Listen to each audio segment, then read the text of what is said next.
Hallelujah,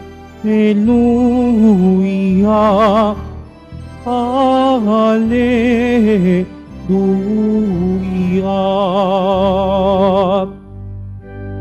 Ikaw, O Kristo, ang daan, ang katotohanan at buhay, patungo sa amang mahal. Hallelujah, Hallelujah, Hallelujah,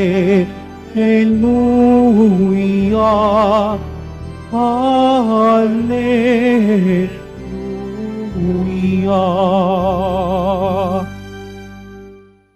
Sumainyo ang Panginoon. At sumaiyo rin. Ang mabuting balita ng Panginoon ayon kay San Lucas. Papuri sa iyo, Panginoon. Noong panahong iyon, nabalitaan ni Herodes na tetrarka ng Galilea ang lahat ng ginagawa ni Jesus. Nagulo ang kanyang isip sapagkat may nagsasabing muling binuhay si Juan Bautista. May nagsasabi namang lumitaw si Elias, at may nagsasabi pang muling nabuhay ang isa sa mga propeta noong una. Kaya't ang sabi ni Herodes, pinabukutan ko si Juan, ngunit sino ang nababalitang ito?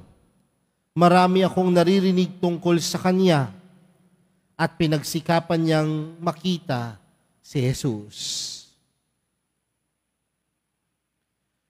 Mga kapatid, ang mabuting balita ng Panginoon. Pinupuri ka namin, Panginoong Heso Kristo. Magsipo muna po ang lahat. Magandang tanghali po sa inyong lahat. Magandang tanghali po, Father. Pwede bang batiin ng katabi ng magandang tanghali? Mga kapatid, ano po ba ang nagpapakontento sa inyong buhay sa mga oras na ito? Marahil sasabihin ng ilan, Father, kontento na po ako sa buhay ko dahil may hanap buhay ako. Kontento na po ako sa buhay ko dahil masaya po ang pamilya ko. Wala pong may sakit. Father, kontento na po ang buhay ko kasi may pera po ako. Kontento na po ako sa buhay dahil may kotse ako. Kontento na po ako sa buhay dahil may mga ari-arian ako. Sa madaling salita, ang madalas na nagpapakontento sa buhay natin ay kung ano ang nagpapasaya sa buhay natin. Madalas din ang nagpapakontento sa buhay natin ay mga ari-arian na meron tayo. Pero aminin man natin o hindi, may mga pagkakataon din na ang tao hindi rin marunong makontento. Kapag tag-ulan, anong madalas nating sinasabi? Baha. Dapat may araw. Pero kapag may araw naman, anong sinasabi natin? Mainit. Ano? Parang sala sa init, sala sa lamig. May nagpapakontento at merong hindi marunong makontento.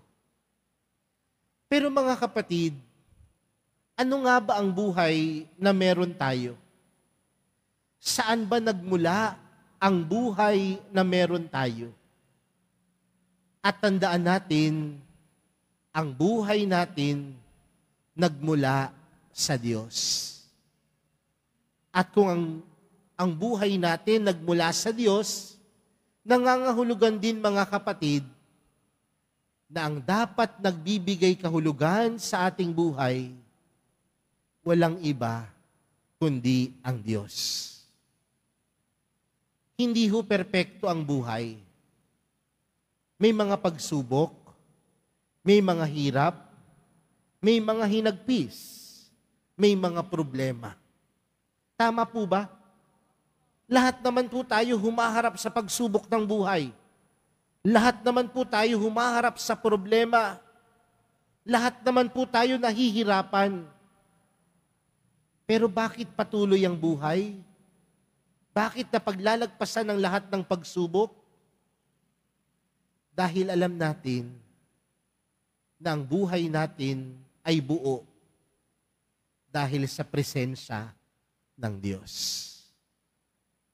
Sa madaling salita mga kapatid, ang tunay na nagpapakontento sa buhay natin, hindi kung ano-anong bagay, hindi ang salapi, hindi kung ano-anong ari-arian, kundi mapagtanto natin na ang nagpapakumpleto sa buhay na meron tayo, walang iba kundi ang Diyos.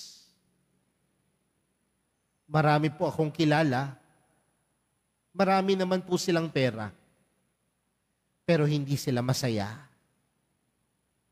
Marami din naman akong kilala, wala silang pera, pero puno ng kaligayahan ng kanilang buhay. Bakit? Dahil alam nila sa buhay nila na nandoon ang Diyos.